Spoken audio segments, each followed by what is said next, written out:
Gollum was dreadfully disappointed. But Bilbo asked another riddle as quick as ever he could. No legs lay on one leg. 2 legs sat near on 3 legs. 4 legs got some. It wasn't really the right time for this riddle, but Bilbo was in a hurry. As it was, talking of fish, no legs was not so very difficult, and after that the rest was easy.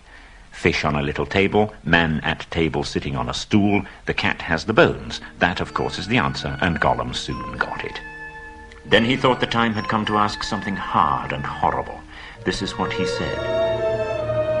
This thing all things devours, birds, beasts, trees, flowers, gnaws iron, bites steel, grinds hard stones to meal, slays kings, ruins town, and beats high mountain down.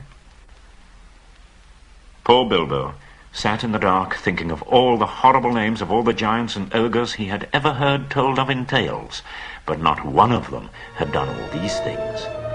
He began to get frightened. Gollum began again to get out of his boat. Bilbo could see his eyes coming towards him. His tongue seemed to stick in his mouth. He wanted to shout out, "Give me more time!" But all that he could squeal was, "Time! Time!" Bilbo was saved by pure luck, for that, of course, was the answer. Gollum's frustration was now pure hatred. This time he did not go back to his boat. He sat down in the dark by Bilbo. It's got to ask us a question, my precious. Yes, yes, yes. One more question to ask. Yes, said Gollum. But Bilbo simply could not think of any. Ask us, said Gollum. Bilbo pinched himself and gripped on his little sword. He even felt in his pocket with his other hand. There he found the ring he had picked up in the passage and forgotten about. "What have I got in my pocket?" he said aloud. He was talking to himself, but Gollum thought it was a riddle. Not fair, he hissed. It isn't fair, my precious, is it, to ask us what it's got in its nasty little pockets is? Bilbo, seeing what had happened, stuck to his question. Hissed Gollum. It must give us 3 guesses, my precious. 3 guesses. Very well. Guess away, said Bilbo. Handses, said Gollum. Wrong. Guess again. Knife, he said at last. Wrong, said Bilbo, who had lost his some time ago. Last guess. Come on, said Bilbo. I am waiting. Time's up, he said. String, or nothing, shrieked Gollum, which was not quite fair, working in 2 guesses at once.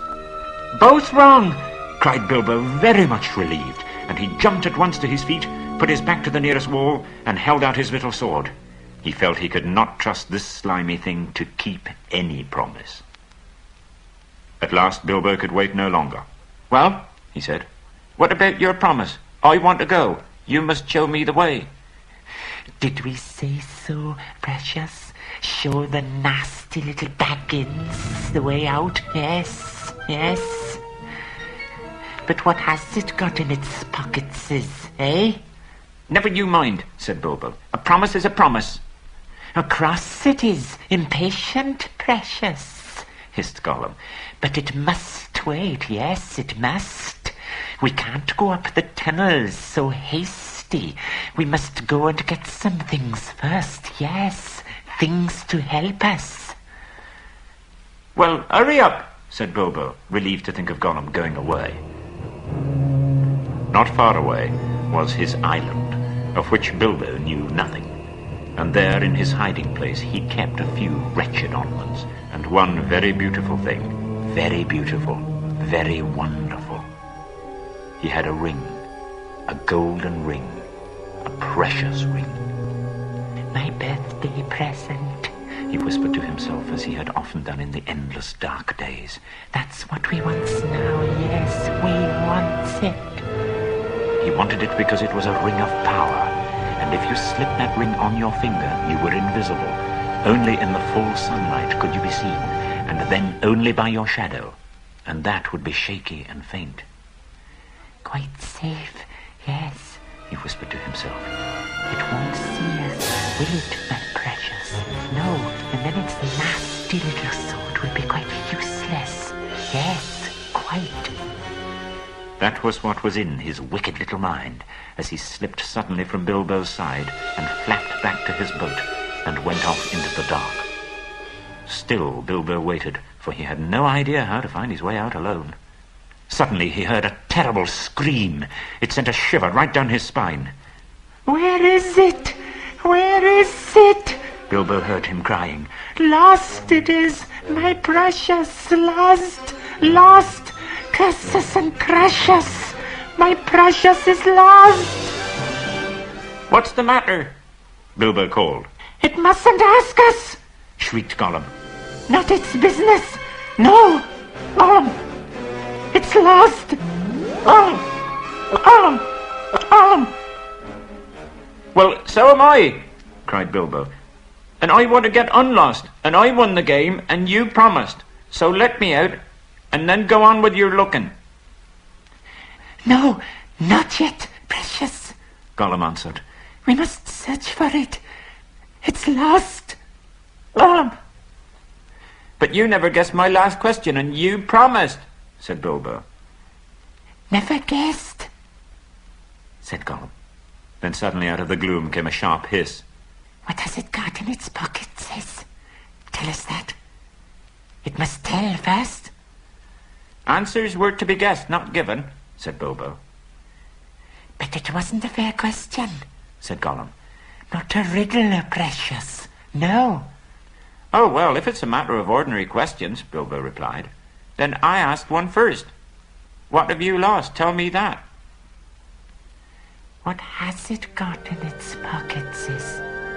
The sound came hissing louder and sharper, and as he looked towards it, to his alarm, Bilbo now saw two small points of light peering at him. As suspicion grew in Gollum's mind, the light of his eyes burned with a pale flame. What have you lost? Bilbo persisted. Gollum was in his boat again, paddling wildly back to the dark shore, and such a rage of loss and suspicion was in his heart that no sword had any more terror for him. Bilbo could not guess what had maddened the wretched creature, but he saw that all was up, and that Gollum meant to murder him at any rate, and ran blindly back up the dark passage, keeping close to the wall and feeling it with his left hand. What has it got in its pocket, sis? He heard the hiss loud behind him. What have I wonder, he said to himself as he panted and stumbled along. He put his left hand in his pocket. The ring felt very cold as it quietly slipped on his groping forefinger. The hiss was close behind him. He turned now and saw Gollum's eyes like small green lamps coming up the slope. Terrified, he tried to run faster, but suddenly he struck his toes on a snag in the floor and fell flat with his little sword under him. In a moment, Gollum was on him. But before Bilbo could do anything, Gollum passed by, taking no notice of him, cursing and whispering as he ran. Curse it, curse it, curse it, hissed Gollum. Curse the Baggins. It's gone. What has it got in its pocket, sis? Oh, we guess. My precious, he's found it. Yes, he must have. My birthday present. My birthday present, curse it. How did we lose it, my precious? Yes, that's it.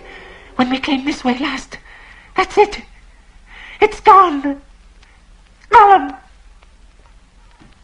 Suddenly Gollum sat down and began to weep. A whistling and gurgling sound horrible to listen to. After a while, he stopped weeping and began to talk to himself. It's no use. The Baggins has got it in its pocket, sis.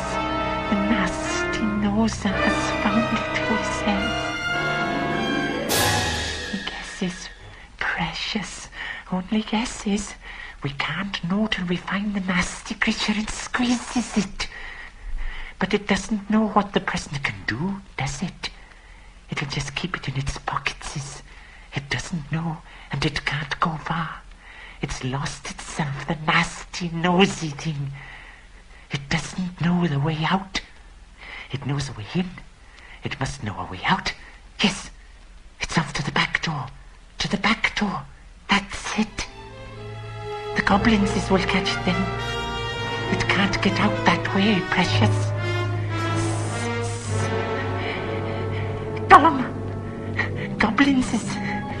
Yes, but if it's got the present, our precious present, then goblins will get it. Gollum! They'll find it. They'll find out what it does. We shan't ever be safe again, never. Gollum! One of the goblins will put it on and then no one will see him. He'll be there but not seen. Not even our clever eyes will notice him. And he'll come creepsy and tricksy and catch us. Gollum! Gollum! With a spring, Gollum got up and started shambling off at a great pace. Bilbo hurried after him, though his chief fear now was of tripping on another snag and falling with a noise. His head was in a whirl of hope and wonder. It seemed that the ring he had was a magic ring. It made you invisible. There it was. Gollum, with his bright eyes, had passed him by only a yard to one side. On they went, Gollum flip-flapping ahead, hissing and cursing. They came to where side passages opened this way and that. Gollum began at once to count them.